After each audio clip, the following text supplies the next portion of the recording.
Oh, hello, hello, hello, hello, welcome back. We are getting into the Castle Diary today. It's time to get this novella in.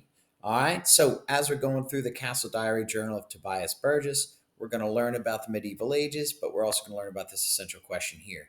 How does Castle Diary build my knowledge of identity? And we've been talking about that word identity so stinking much that I've just got to highlight it, right? Identity. Oh, that's not a highlighter. Hey, yo. Let's try that again. Identity and opportunity in the Middle Ages, right? So, all of the opportunity can definitely be like a placeholder for society, which is the larger question that we're dealing with here. So, do you see anything about identity or opportunity or knowledge or experience of the Middle Ages down here? Well, clearly, one of them has got to be Castle. And the way you make a life is you look for opportunities to get money and have a family, etc., etc. So I'm going to highlight life too. Well, I see Middle Ages right there. I see knights. That makes sense to me. All right. Oh, it's an 11-year-old. That tells me something about his identity, his age. Age is often, right? As does his name tells me about his identity. Can you switch over to orange, please, and highlight 2 to 3 words that you think go along with this question at the top? How does Castle Diary build my knowledge of identity, experience, and opportunity in the Middle Ages? Take a moment to do that, please. Nice work. So, figurative language uses comparisons of unlike things, similes, metaphors, personification, etc. Analyze the use of figurative language in helping the reader to better understand Tobias. I'm going to put my red dot on his face. Use the text to support your answer. And the text is Castle Diary. I'm going to put that red dot there. I don't want you to leave those dots there. No, no, no, they don't stay there. I want you to find 2 important words to the left to put those 2 red dots on. Take the time to do that now, please. Nice work. So we're going to read the text for the first time and annotate along the way. Grab these draggables here and let's take a look at some figurative language before we get going in comparison with this word cloud on the left.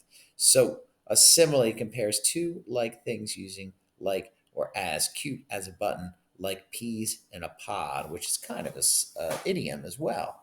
All right, so I think similes are something that I'm going to be looking for as I read. So I'm going to put this light bulb here on top of simile, easy as pie. All right, metaphor. It's a piece of cake. It compares 2 things by saying something is something else. There's no like or as. Sure. Well, that seems to connect with our learning target for today about figurative language. So I'm going to put a check mark right there because that connects with today's learning target. Cool. All right, hyperbole. I don't remember that one. I might put a question mark there, right?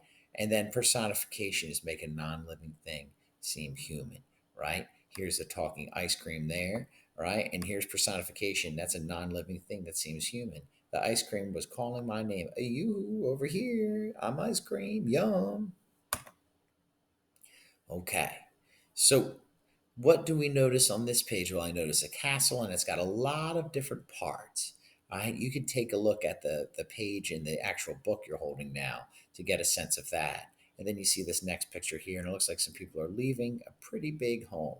Ooh, 2 chimneys. Let's go. Right? There's one chimney there. There's one chimney there. Does something seem important? Yeah. Here's something that seems important to me. This entrance and how the rest is closed off. I wonder why that is. All right, so I'm also going to put a question mark there. Is there anything about figurative language? I don't see much. I don't see much. So there's not much to do with this check mark. So I'm going to go to the next slide. All right. So instead of me reading it, even though I have a beautiful voice, I'm going to let someone else do it and we'll follow along using this little question mark here. Please make sure you're following along closely as we go. All right. Not everything will be with this page and lined up like this, but for the opening, I think it's a great idea. Let's get to it. Castle Diary, the Journal of Tobias Burgess, page. This journal, being the diary of myself, Tobias Burgess, begins this day, the 2nd of January, in the year of our Lord, 1285. I write these words at my home in the parish of Saltington. Here I dwell with my father Henry, my mother Gwynedd, and my two younger sisters, Edith and Cian. But soon I shall be leaving here, for I am to spend the next 12 months, and more I hope, as a page at the castle of my father's elder brother John Burgess, Baron of Strandborough. My uncle has expected me these past 2 years, but my mother wept and would not let me go. In just 2 days, though, I shall be 11 years of age, and my father says I can wait no longer. At last I am to be taught the skills and duties I must know to become a squire, and even mayhap a knight, if my father can afford it. My mother bids me write this journal so that I will remember all that passes and can tell her of it when I see her next. For though Strandborough Castle is not 20 miles distant, 'tis most difficult country to cross, and as few people journey that way, news from there is scarce. Now all that stops me is the weather, for the snow lies so thickly on the ground that the roads can barely be seen, let alone traveled upon. The delay tries both my patience and that of Hugh, my father's servant, whose task it is to deliver me to Strandborough. Though I shall be sad to leave my family, except for my sister Cian, who vexes me daily, I scarcely can wait to begin my new life. January 10th, Wednesday. Our arrival made me feel most grand, for when we were yet some distance away, the watchman did spy us out and sound his horn, and my cousin Simon rode out to greet us. Simon is full grown and soon to be a knight, but I was greatly pleased to see him, as he was kind to me when he last visited my father. We entered the castle through a great gateway and into the bailey beyond. My father's manor house and his stables would easily fit in this huge courtyard. At the far end stands a strong tower house called the Keep. Within the keep is the great hall, which is used for eating and other gatherings. The family live in newer dwellings built against the south wall. Here Simon showed me where I would sleep and left me. I share my room with 3 other pages. We sleep on wooden pallets with mattresses of straw like at home. I confess I'm so tired from the journey that I barely have strength to write these words. January 11th, Thursday. I awoke this morning early and had chance to observe the other pages while they slept. The one who woke next shared some bread with me. He told me his name was Mark and asked me mine. As we ate, he pointed at the other sleeping pages and laughed. See, Toby, Oliver and Humphrey shall have no bread, for they slumber still. Soon Simon came to take me to the great hall, where my Aunt Elizabeth sat by a huge fire. She welcomed me fondly and told me that my uncle attends the king in the west of the country, but will return in a few days. Then my aunt bade me greet my other cousins, Simon's sisters, Abigail and Beth. Abigail, who is the fairer of face, is younger than I, and her sister is older. When we were introduced, Abigail blushed and looked at me from the tail of her eye. Toby is here to learn the duties of a page, my aunt told them, but this day I would like you to show him our home. Then turning to me, she added that on the morrow I would learn what I must do to make myself useful. January 12th, Friday. I find that everyone calls my uncle and aunt, my lord and my lady, and that I must do likewise. There are so many strange things to learn and do here that today I have time to write only a line or two. I fear my journal will have many gaps in it. January 13th, Saturday. Directly after we had broken our fast yesterday, my aunt summoned me and spoke to me of my duties. Pages here serve my aunt and uncle, and thus learn courtesy and the manners and customs of a noble family. Like the other pages, I am expected to make myself useful by running errands and carrying messages and such like. At meal times, I will learn to serve my aunt and uncle and their guests, to fill their cups and carve them slices of meat, which I will place before them in a genteel way.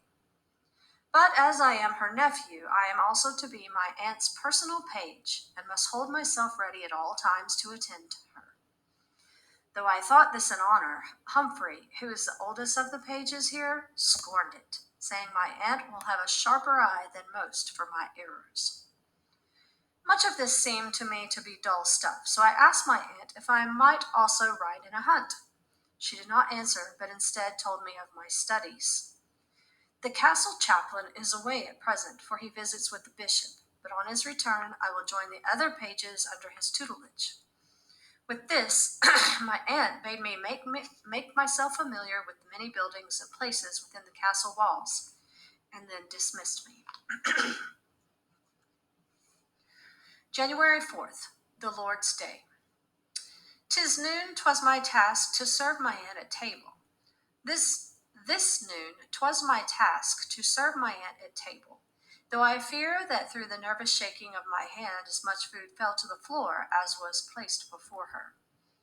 The hall was crowded, for there are many servants here, and it will be some days before I will properly know one from the other. Only two of them are women, and one is constantly at my aunt's side. This woman, whose name is Isabel, dresses finely in clothes quite like my aunt's. The other is Isabel's maid. She wears clothes of red and blue, the same colors as the uniforms of many of the men servants. I find it very odd that my aunt's servant should herself have a servant. But when I asked my aunt to explain, she answered me sharply, saying, "Watch your tongue. Though she does my bidding, Isabel is no peasant girl. She is as much my companion as my servant. Like you and many others who serve my uncle and me, she comes from a good family and is used to soft clothes and being waited upon." Then my aunt said, "Why, even a servant's servants sometimes need servants." And 'twas true, as I soon discovered. The steward, for instance, who seems a pris and fussy man, is the most senior of the servants, and is in charge of I know not how many others. Among those he instructs is the butler, whose duty it is to care for the castle wines and ales. The butler, in turn, commands the cellarer, who stores the wine, and even the cellarer has boys to lift the barrels for him. All but the lowest servants eat together in the hall, and we pages sit with them when our serving duties are done. January 15th, Monday. I attended my aunt today in the great chamber. This is where my aunt and uncle sleep, but by day my aunt receives visitors there and instructs the servants in the running of the castle. At home we call this room the solar, though ours is smaller by far. My aunt is always busy, for it is she who directs the steward in the management of the castle household. She jokes that when my uncle is away, she must do all her own work and also everything he does, except for shaving. January 16th, Tuesday. With my aunt again this day, and met more of the people who aid her in her daily busyness. Within the walls, it is the constable who minds the castle when my aunt and uncle are both away at their other estates. When my aunt told him who I was, he did not smile or speak, but sighed deeply, as if I had wronged him. With him also was the reeve. This man has charge of all the manor, the farms and forest and common lands belonging to the castle. The reeve collects the rents and taxes which those who dwell on the manor must pay to my uncle regularly for their housing and farms, and for other privileges such as the right to collect firewood in the forest. January 17th, Wednesday. Today returned my uncle. When I was summoned to greet him, he clapped me firmly on the shoulder and told me that I would make a fine page. I asked him if I could have a horse, much missing my own pony, which Hugh had taken home, and when I could ride in a hunt, but he laughed and said only, "Patience, lad, thou shalt learn of such things in time." My uncle says I am to study archery and mayhap fighting with a sword, for I shall need those noble skills when I become a squire and learn the craft of knighthood. Knights serve the king and do battle against his foes, but they must be honorable as well as brave. So squires also study the rules of chivalry, which means doing noble deeds and helping and respecting everyone. January 20th, Saturday. This day returned the chaplain to lead our daily worship. He it is who has the task of teaching us pages, as well as writing letters for my aunt when she is busy with her other duties. Now, not only must we rise an hour earlier each morn to attend Mass, but schooling will begin again soon. January 22nd, Monday. This day I spent in schooling with the other pages and with my cousins Abigail and Beth. If we have no other duties, we start our studies after Mass and breakfast fast, and continue as long as there is daylight enough to read by. Chaplain teaches us Latin and the Scriptures. We also study our letters with him and our numbers. My mother has taught me well in reading and writing in English, and I am ahead of most, excepting Beth, who is most studious for a girl. But Latin is new to me, and I must learn many pages of the most dull books. January 23rd, Tuesday. Studying today was no better than yesterday. It seems that most of my days will be taken up like this until my 14th birthday. Then I shall become a squire, if I do not die from boredom first. Mark whispered to me that all schooling everywhere is like this. The chaplain, seeing us speak, did thrash me, but I did not cry out. Later, Mark warned me that chaplain beats us more in winter. 'Tis surely because the room is cold, and whipping warms both his arms and our rumps, said Mark. January 24th, Wednesday. This forenoon a squire fetched me during our Latin studies. He said that my uncle has commanded a hunt for Saturday, and I should make haste to the stables to try out the horse they had for me. My heart leaped at this. At home, mother forbids me to ride with the hounds, even though father will allow it, for she fears I shall fall. The stables lie along the north wall and are grander and in better repair than many cottages I've seen. Here they keep many different kinds of horses for sport and for work. The horses, too, look less hungry than the people who labor in the fields, and are certainly cleaner. The man who has charge of the stables is called the sergeant farrier, and such is his skill, Mark tells me, that many outside the castle seek his advice when their horses fall sick. The greatest of the horses are two huge war horses, called destriers, that my uncle rides in battle. There are also three lesser horses, called palfreys, that he uses when he's not riding in the king's service. Then there are coursers for hunting, gentle hackneys for ladies to ride, and great number of pack horses and cart horses. Sergeant Farrier brought me Prancer, who is a courser. She is a fine horse, bigger and much better bred than my nag Hobby at home. He led me out into the bailey. Then, seeing I could handle her, he let me ride out through the gatehouse and across the meadows beyond. Prancer's much faster than Hobby, too, and in my excitement I did not notice that my hat had taken flight from my head. When I retrieved it, I galloped on across the fields and tried to imagine myself leading the chase. January 25th, Thursday. Humphrey and Oliver made great sport last night about my horse and the hunt. They pretend they have no wish to tear their clothes and muddy themselves in the forest. But they make fun of me because in truth they too wish to hunt, and I am promised this adventure only because I am my uncle's nephew. January 26th, Friday.